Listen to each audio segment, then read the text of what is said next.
नमस्कार प्रिय शिक्षार्थियों, स्वागत है आपका हमारे YouTube चैनल प्रणाम अकेडमी ऑफिशियल पे। साथियों, मैं आज आप सामने प्रस्तुत हूं फिर से बहुत ही शानदार वीडियो लेकर। और जैसा कि आप मेरे पीछे देख पा रहे होंगे, रैपिड फायर सीरीज का अगला वीडियो आपके सामने आ चुका है। और जो आज आपका टॉपिक होने वाला है वो भारत शासन अधिनियम 1947 से होने वाला है। हमारे चैनल पर लगातार रैपिड फायर सीरीज चलाई जा रही है, जो आपकी प्रतियोगी परीक्षाओं में जो भी वन लाइनर क्वेश्चन आते हैं उन सभी का यहाँ पर आपको बिल्कुल निचोड़ 5 से 7 मिनट की वीडियो में आपको देखने को मिल जाएगा। ठीक है, तो ये रिवीजन के लिए आपके बहुत ही शानदार वीडियोस यहाँ पर हैं, आप इससे रिवीजन कर सकते हैं अपना। और बिल्कुल इंपॉर्टेंट और क्रस्ट पॉइंट यहाँ पर मैंने आपके लिए लगाया, बिल्कुल सीधी बात, नो बकवास। तो शुरुआत करते हैं वीडियो की। तो भारत शासन अधिनियम यहाँ पर आप मेरे सामने देख पा रहे हैं 1947। इसका जो प्रावधान आया वो लॉर्ड माउंटबेटन योजना के तहत आया। 3 जून 1947 को लॉर्ड माउंटबेटन ने एक योजना तैयार की, एक प्रावधान तैयार किया और उसी के तहत यहाँ पर भारत शासन अधिनियम 1947 तैयार किया गया। तो इसको पारित कब किया गया? ब्रिटिश संसद द्वारा पारित किया गया। कब? 18 जुलाई 1947 को यह पारित किया गया। ब्रिटिश शासन का अंत इससे होगा और भारत का विभाजन और स्वतंत्रता देना, ये इसका मुख्य प्रावधान था। भारत शासन अधिनियम 1947 का मुख्य प्रावधान था कि भारत का विभाजन करना 2 डोमिनियन में, और जिसको भारत और पाकिस्तान कहेंगे, और भारत को स्वतंत्रता देना। ठीक है, और इसी के साथ साथ ब्रिटिश शासन का अंत यहाँ पर हुआ। प्रभावी तिथि कब होगी, जिसको हम आजादी का दिन कहते हैं? 15 अगस्त 1947, हम सभी लोग जानते हैं। ठीक है, अब इसके थोड़ा सा प्रावधान क्या थे जो आपके एग्जाम में पूछे जाते हैं कि भारत को 2 डोमिनियन में, 2 स्वतंत्र डोमिनियन में बांटा। डोमिनियन इसलिए यहाँ पर वर्ड यूज हो रहा है, क्यों? क्योंकि जब तक भारत का संविधान नहीं बना था तब तक भारत जो है वो डोमिनियन ही था।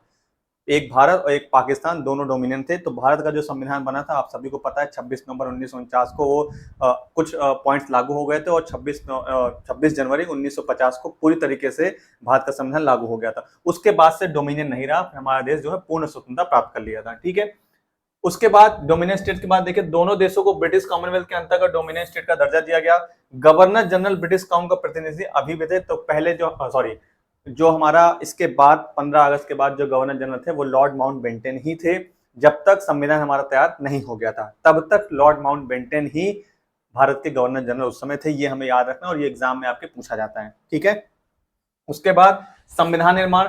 प्रत्येक डोमिनियन की अपनी संविधान सभा होगी जो नया संविधान बनाएगी। तो भारत की भी संविधान सभा बनी थी, जो चुनाव हुआ था वो आपको मैं आगे बताऊंगा। और पाकिस्तान में भी अपना हुआ हो, तो पाकिस्तान की बात हम उसकी बात नहीं करेंगे। ठीक है, कानूनी अधिकार किसके पास थे? तो संविधान बनने तक 1935 का भारत शासन अधिनियम ही लागू होगा। यानी कि जब तक भारत का संविधान नहीं बन गया था तब तक जो सारा प्रावधान चल रहा था, यानी कि जो 1947 से लेकर 15 अगस्त 1947 से लेकर 26 नवंबर 1949 तक जो भी प्रावधान था, वो सारा जो कार्यक्रम था वो भारत शासन अधिनियम 1935 के तहत ही चल रहा था। ये भी आपसे एग्जाम में पूछा जा सकता है, तो ये भी आप पॉइंट ध्यान रखिएगा। ठीक है, कंफ्यूज नहीं होना है। ठीक है, उसके बाद ब्रिटिश संसद का कानून बनाने का अधिकार एकदम से समाप्त कर दिया गया। सभी अधिकार डोमिनियन संसद के पास थे। डोमिनियन संसद का अर्थ यह है कि जो उस समय जो भारत का संविधान बनाने के लिए संविधान सभा तैयार हुई थी, उन्हीं के पास ये सारे अधिकार थे। इसी को हम डोमिनियन संसद बोल रहे हैं। ठीक है, ये वर्ड आपसे एग्जाम में पूछा जा सकता है, तो इसको आप उसका ध्यान रखिएगा। रियासतें जो थी, 562 रियासतें थी उस समय, छोटी बड़ी मिलाकर सभी को मिलाकर यहाँ पर एक भारत का निर्माण किया गया। ठीक है, किसी को अलग रहने का विकल्प नहीं दिया गया, या तो वो पाकिस्तान में जाए या फिर भारत में जाए। ठीक है,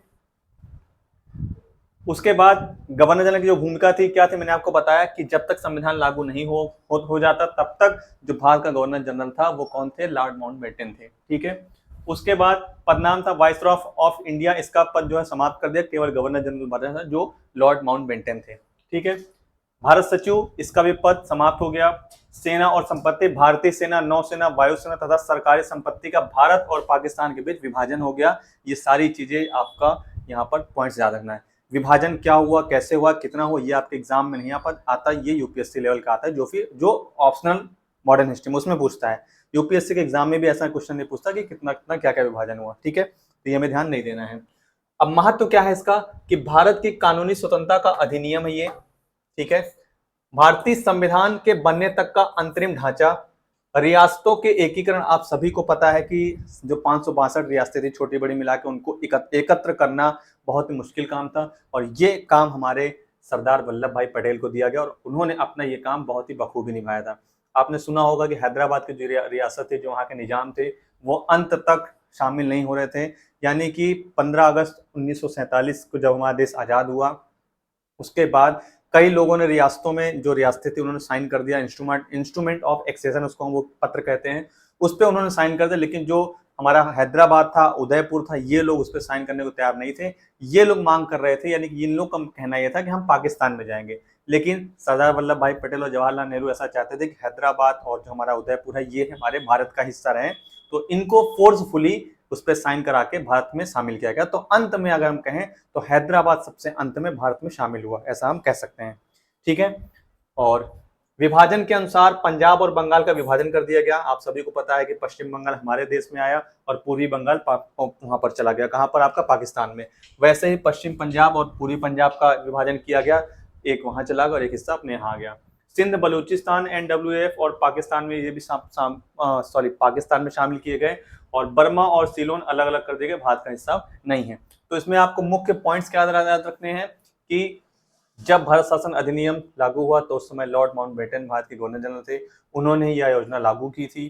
ठीक है। और जब तक भारत का संविधान नहीं बना था तब तक वो भारत के गवर्नर जनरल रहे थे। 3-4 पॉइंट इसमें आते हैं और एग्जाम में आपसे पूछा जाता है। तो ये एकदम क्रस्ट पॉइंट था, 5 से 7 मिनट की वीडियो थी, जो आप एग्जाम टाइम में, आप एग्जाम के समय रिवीजन में आप इसको देख सकते हैं और आपके ये हर एग्जाम में काम आएगा। तो बने रहिए हमारे चैनल के साथ। अगर आपको ये वीडियो अच्छी लगी हो, वीडियो को लाइक करिए, वीडियो पे कमेंट करिए, वीडियो को शेयर करिए। अगर आपके कोई सजेशन है या आपके कोई क्वेश्चन है तो आप कमेंट बॉक्स में अपनी प्रतिक्रिया दे सकते हैं, हमारी टीम उसको जल्द से जल्द रिप्लाई करने की कोशिश करेगी। मिलते हैं फिर किसी नए टॉपिक के साथ, तब तक हंसते रहिए, मुस्कुराते रहिए और बने रहिए हमारे चैनल के साथ। जय हिंद, जय भारत।